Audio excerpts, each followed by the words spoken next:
Assalamualaikum warahmatullahi wabarakatuh. Bertemu lagi dengan Ane, ekspedisi orang waktu. Kali ini Ane membuat video YouTube di daerah Tajur Halang,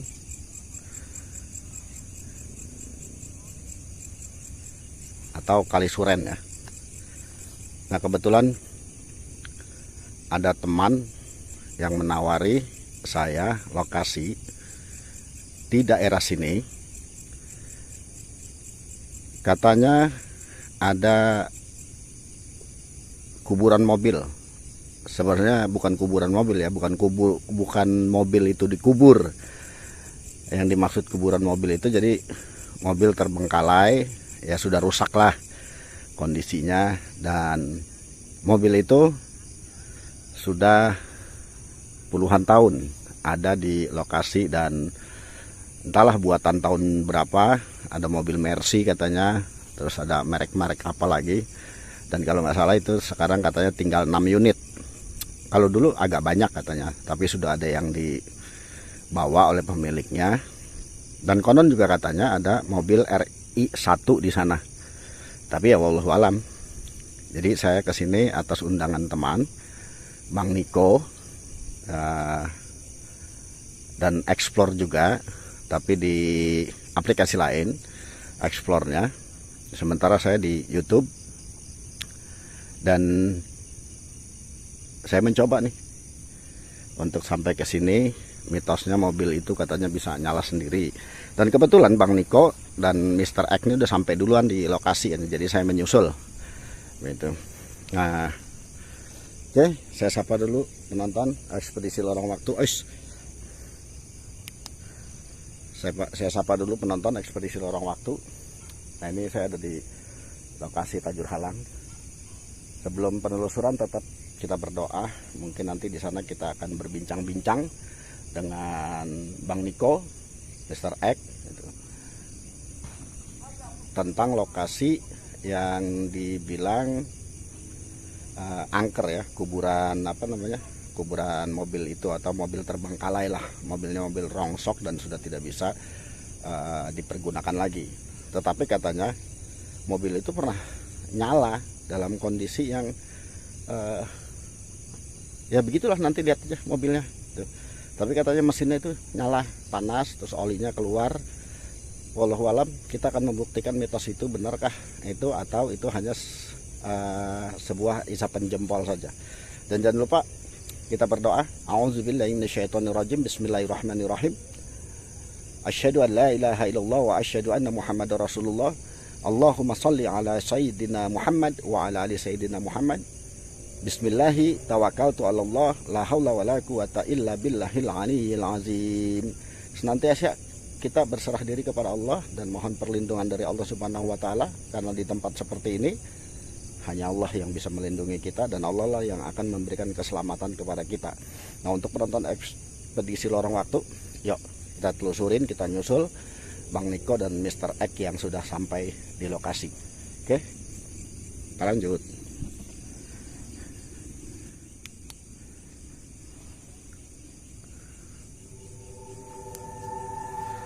Bismillahirrahmanirrahim.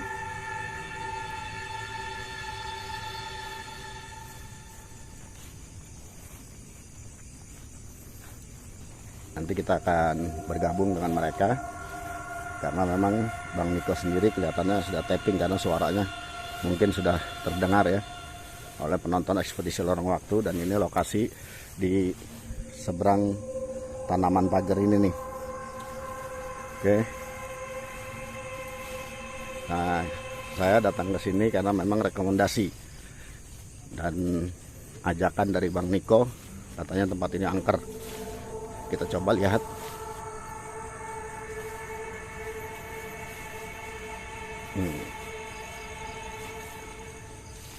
Nah, ini kita sampai,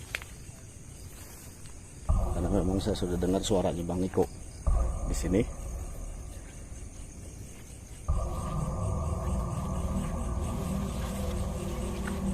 Nah, ini lokasi tempat nanti saya sedikit explore dan mungkin kita buat podcast di sini bertanya tentang ada apa sebenarnya di yang sebut kebun kosong dengan mobil. Nah ini mobilnya ya, sudah terlihat. Salah satu mobil ini yang saya tidak tahu, nanti saya minta informasi dari Bang Niko, mobil yang mana yang pernah bunyi sendiri itu. Ini mobil tua semua loh, lo nonton. Ini 1, 2 di sana, ini 3, 4, 5, dan 6 di sana tuh. Nggak terlalu kelihatan ya, itu yang ada pohon itu, karena mobilnya memang hitam dan juga sudah berkarat. Dan ini lokasi ada rumah juga di sini. Mungkin kita lihat rumahnya, tapi informasinya rumah ini tidak bisa dieksplor karena terkunci ya, dan masih ada yang merawat.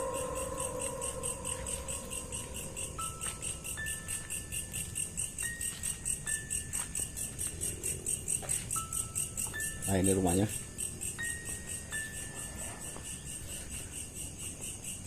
Dan posisinya tergembok ya, jadi kita nggak bisa masuk. Mungkin kita lihat seputarnya. Saya juga bingung nih, rumahnya kayaknya nggak terlalu gede, ini kayak villa aja ya, persinggahan di sini. Karena rumahnya nggak terlalu gede, ini kayak hitungan 1 kamar aja nih. Nah mungkin ini pintu garasinya, tapi saya bingung lah, waktu itu mobilnya lewat mana? Apakah mungkin dulu ada jalan ya? Oh iya, sepertinya mungkin ada jalan nih. Tuh, ini jalan ke sana. Mungkin buat villa ya. Ya lumayan lah untuk lokasinya. Dan kita nggak tahu nanti ada apa di sini.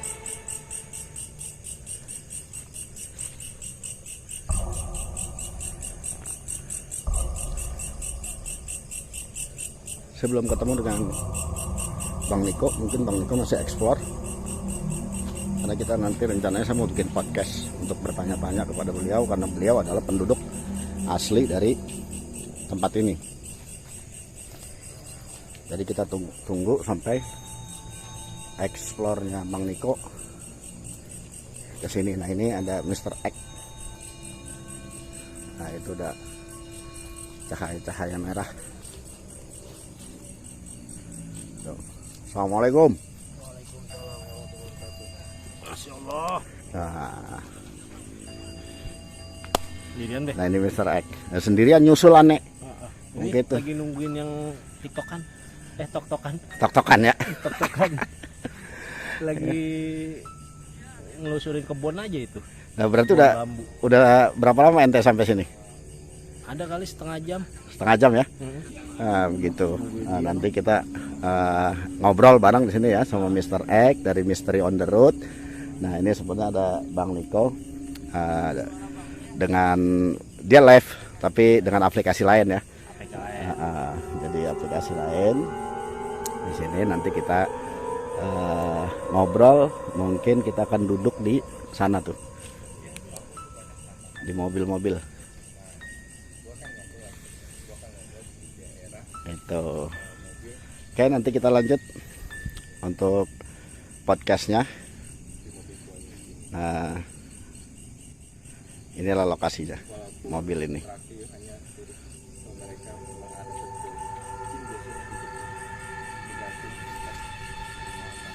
Nah ini Bang Niko yang lagi explore dari ini lain ya.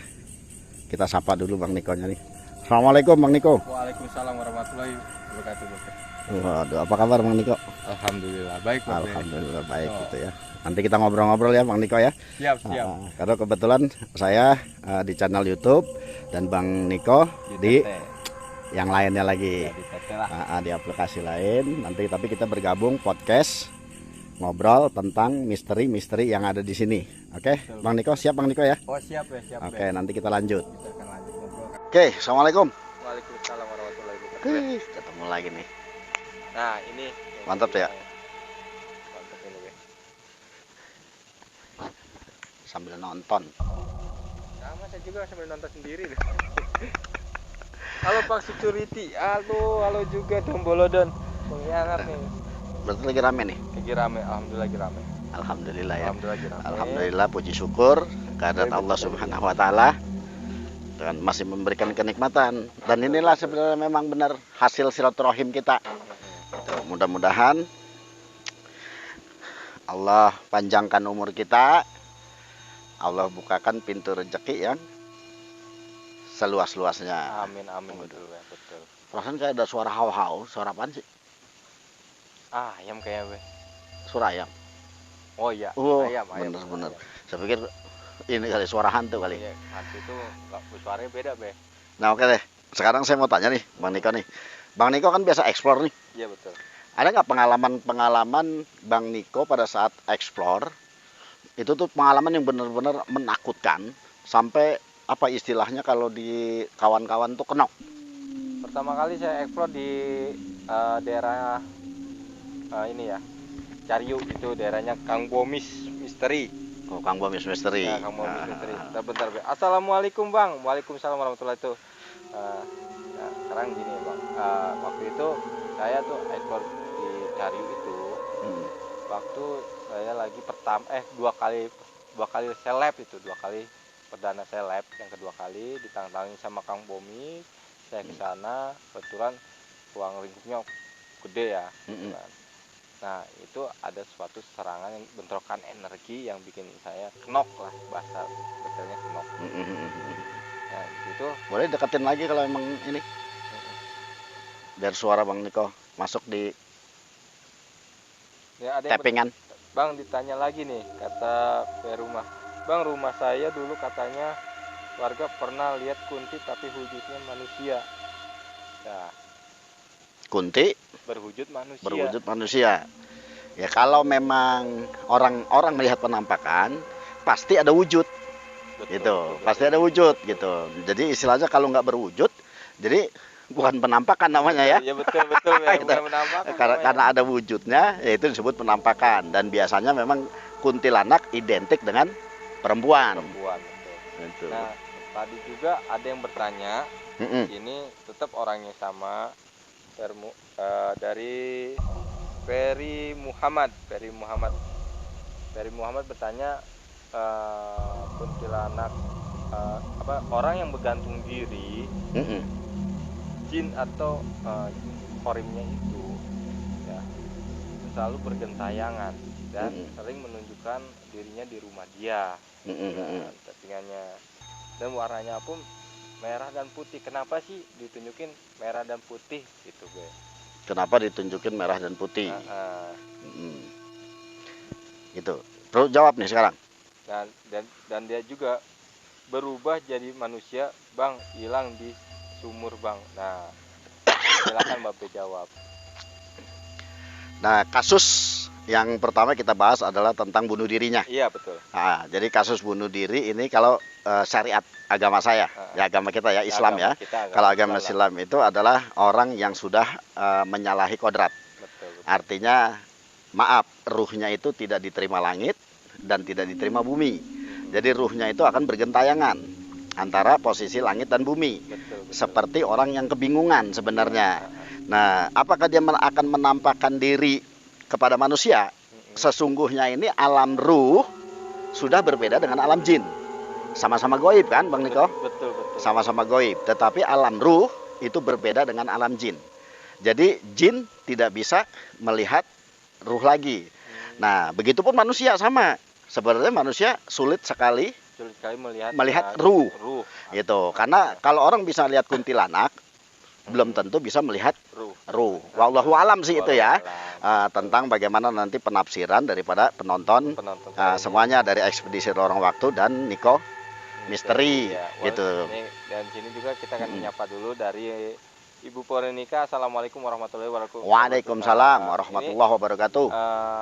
Bu Veronica ya, kita bukannya lagi mau mulai explore, tapi Bu Veronica silakan mau bertanya-tanya tentang makhluk gaib. Kenapa sih makhluk gaib itu nggak pernah menampakkan diri setiap saya eksplor. Dan kenapa itu makhluk yang namanya pocong, kuntilanak nggak bisa menampakkan diri dengan tertentuan ya, dia mau menampakkan diri apa niat dia sendiri atau dengan bantuan media yang lain gitu. Silakan Bu Veronica, silakan untuk bertanya-tanya. Nah di sini juga Ferry Muhammad, Bang mau nanya lagi ya. Ayah saya dulu katanya kakek putra ketujuh, bandingan katanya apa Kodam bukan Bang, punya 7 bandingan itu apa Iya, maksudnya apa tuh bandingkan itu tuh? ya, bandingan itu apa katanya Kodam. Oh mungkin beliau bilang Kodam dari kakek buyutnya yang ketujuh mungkin. Oh begitu bisa jadi ya. Bisa jadi Maksudnya seperti begitu biar nanti tapping lagi, tapping lagi bener atau akan tidak. lebih diperjelas ya. Betul.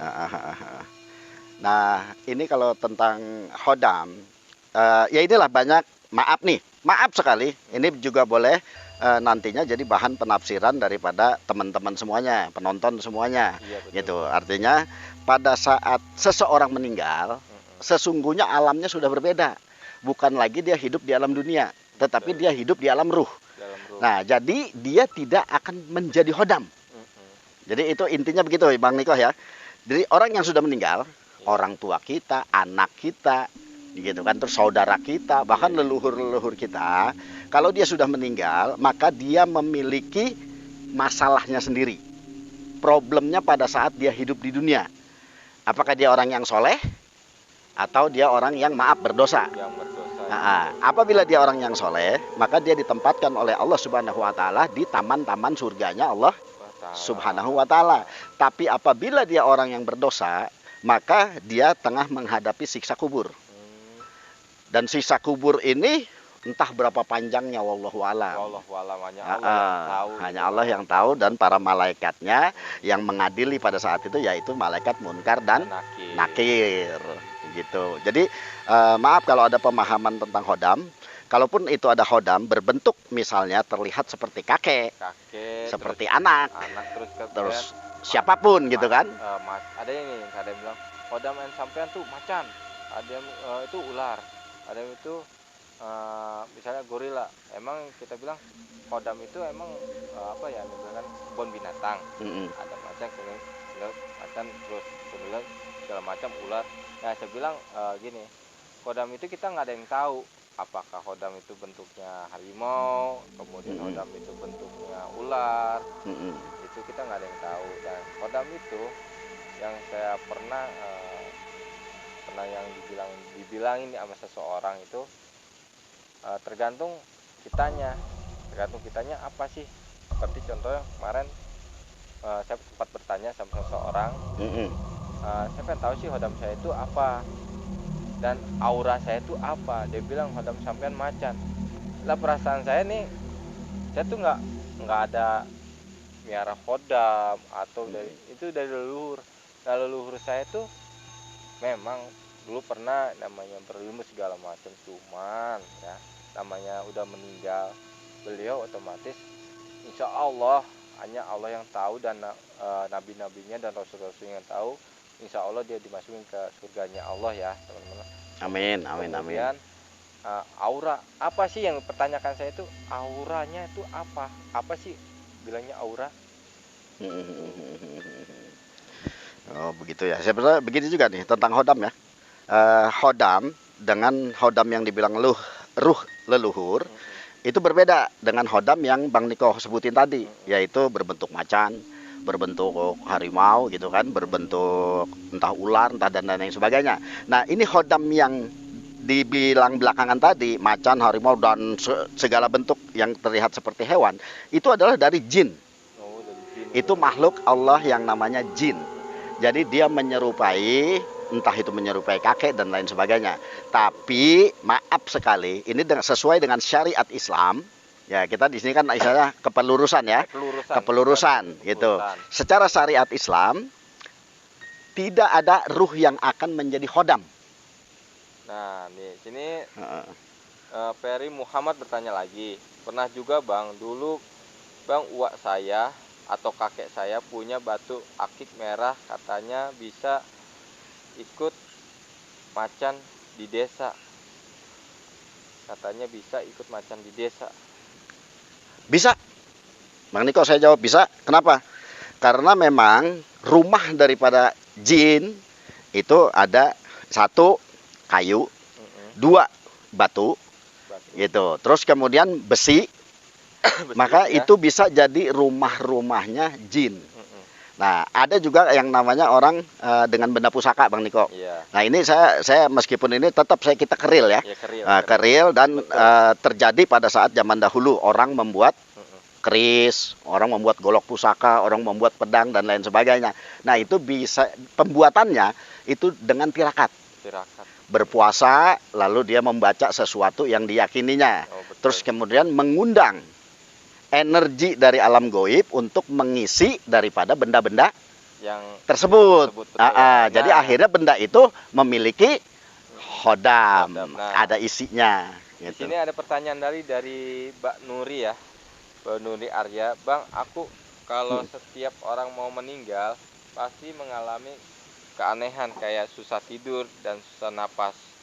Itu gimana? Nah, artinya itu memang hidayah juga. Hidayah. Artinya hidayah yang diberikan oleh Allah Subhanahu wa taala dengan sensitivitasnya dari Mbak Nuri tadi ya.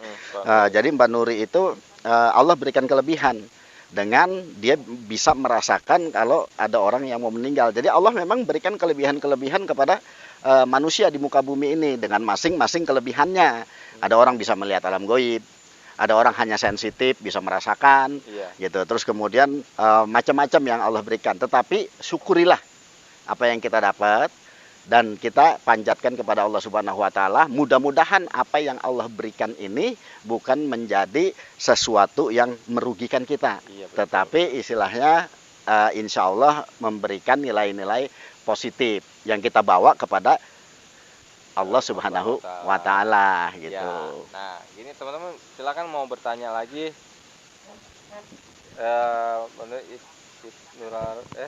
Naluri peka bisa merasakan.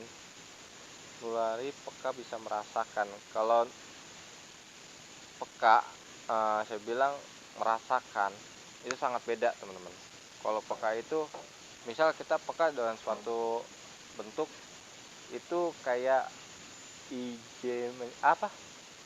halusinasi kita di depan kita tuh ada apa. Jadi setiap kalau ada bentuk sosok kayak gitu, ada suara kuntilanak, pasti pikiran kita terbayang, terpola pikiran kita tuh terlalu terbayang bahwa itu di depan kita ada kuntilanak kayak gitu. Mungkin Mr. X kalau mau gabung boleh, Mr. X masuk aja Mr. X, gak apa-apa, biar rame bertiga di sini. Katanya kalau ganjil nanti goib hadir. Iya, katanya. Itu kalau yang bertiga beda lagi. Oke. Ya, itu naruh ya, itu udah dijelasin tuh sama Bang Niko tadi tuh. Jadi artinya pada saat orang sensitif itu memang bisa merasakan hal-hal begitu. Nah, orang memang dikasih kelebihan itu, dan itu adalah naluri awam ya, naluri awam. Kita misalnya masuk ke lokasi yang orang bilang angker, itu perasaan kayaknya kuduk merinding, kuduk merinding, terus ada hawa panas, dan macam-macam gitu. Nah, itu misalnya sensitivitas dari tubuh seseorang gitu. Iya. Kemudian juga kadang-kadang saya nih setiap explore, kenapa bisa masuk ke dalam, tapi nih teman-teman, gue merinding nih merinding gitu kan, gue merinding. Terus kenapa? Karena pola pikir saya itu, pasti di dalam tuh serem, pasti tuh di dalam itu ada penampakannya. Tapi setelah saya masuk selama 25 menit atau 30 menit lamanya, badan kita akan biasa, akan menimbulkan ibarat kata adaptasi dengan lingkungannya. Nah, ini ada pertanyaan lagi nih. Ada pertanyaan dari lagi. Bang Lintang. Almarhum Bapak pernah bilang kalau Bapak meninggal akan hidup kembali untuk menjaga anak cucunya. Padahal saya bilang kalau orang meninggal nggak akan hidup kembali, itu bagaimana? Alhamdulillah nih, pertanyaan yang sangat luar biasa. Seperti yang tadi sudah saya jelaskan sedikit, bahwa sesungguhnya alam ruh itu akan berbeda dengan alam manusia. Jadi begini logikanya, teman-teman semuanya, Bang Lintang ya, alam kita berbeda alam jin itu boleh kita bilangnya adalah alam goib. Tetapi di alam goib itu sendiri ada yang lebih goib lagi, yaitu alamnya malaikat dan alamnya para ruh. Begini logika saya, dan kita main di logika ya. Apa maksudnya main di logika? Pada saat, maaf nih, saya meninggal dunia nih. Saya meninggal dunia, kalau saya, maaf, pada saat saya hidup, saya suka bohongin orang, saya suka hianatin orang, saya menyelewengkan amanah, terus kemudian pokoknya saya berbuat yang kurang baik. Tapi ada juga perbuatan-perbuatan saya yang baik-baik juga gitu. Jadi artinya kita normal-normal aja. Pada saat masuk alam barzah, kita dikubur, maka alam barzah itu adalah dinding penyekat antara alam manusia, alam jin, dan alam ruh. Nah, ruh kita itu dijaga ketat oleh yang namanya malaikat munkar dan nakir. Nah, malaikat munkar dan nakir ini memberikan beberapa pertanyaan, yaitu 5 pertanyaan. Nah, ini harus dijawab untuk bisa seorang ruh ini, nah ruh kita nantinya atau ruh siapapun itu harus melewati 5 pertanyaan itu minimal.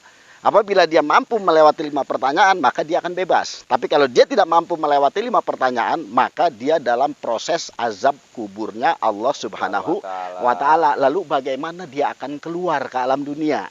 Gitu. Sedangkan alam ruh itu berbeda waktunya dengan alam dunia.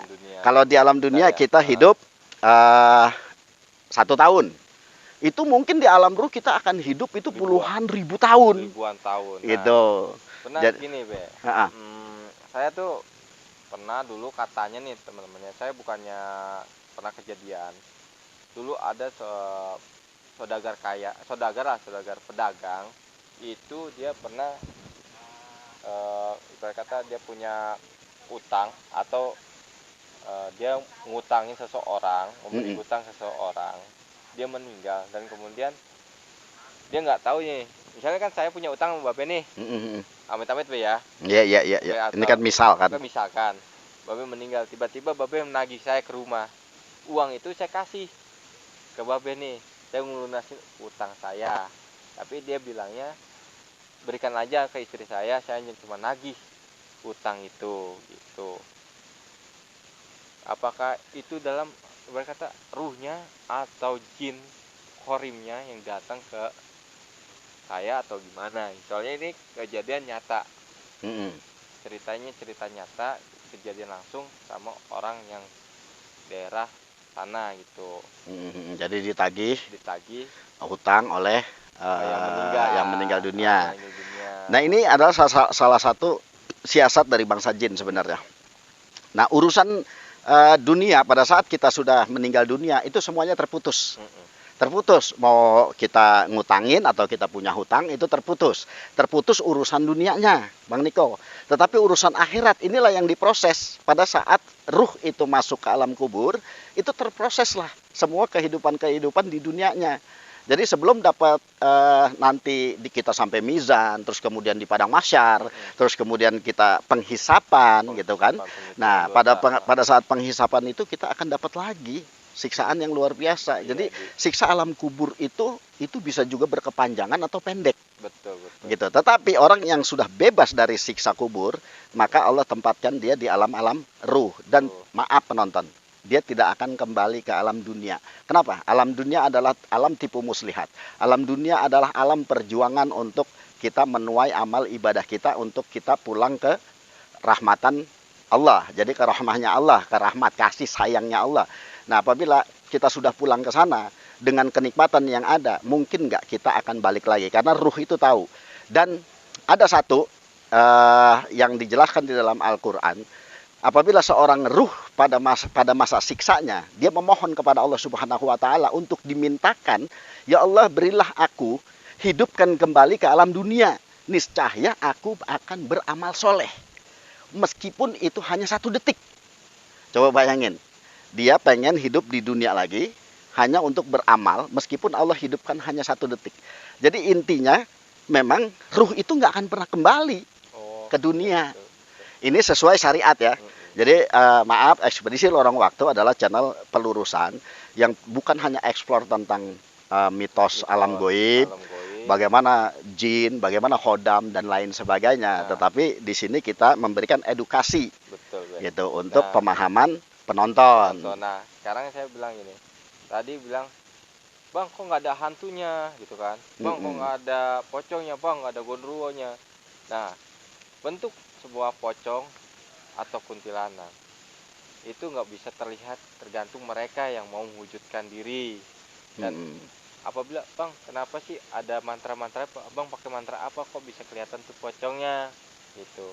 Sedangkan kita nih, kalau saya pribadi nih, saya yang orangnya polos, nggak ada yang namanya memiliki sesuatu yang memiliki hal yang goib lah ibaratkan di dalam diri saya, nggak ada. Saya hanya polosan. Dan kenapa di setiap mitos yang saya bawa di Niko Misteri itu nggak ada hantunya, atau ada suara geraman atau apa, itu hanya bisa menentukan bahwa tuh dia tuh ada di sini. Nah, saya bilang itu yang tadi tapping nggak ada hantunya ya, itu saya langsung saya jawab langsung. Nah, ini ada pertanyaan lagi masih dari Peri Muhammad. Di sini dulu pernah juga diliatin pocong, Bang, suara manggil pas pulang ngaji sampai sakit. Kenapa bisa makhluk itu sampai sakit? Dan saya juga pernah saya sakit gara-gara makhluk itu gitu. Kok bisa gitu? Sakit? Ya jadi saya misalnya ini tempat tinggal dia, kita nggak tahu kan bahwa dia tuh ada di, misalnya dia di dalam ini nih, kita nggak tahu dia itu tinggal di sini, makhluk itu kan. Kemudian kita berantakin lah tempatnya itu, kemudian kita pun sakit, kita ke dokter sehat, tapi keadaan kita tuh lemas, kayak orang kurang nafsu makan, kemudian pada sakit, batuk. Apakah gangguan dari mereka atau dari yang lain gitu, Be?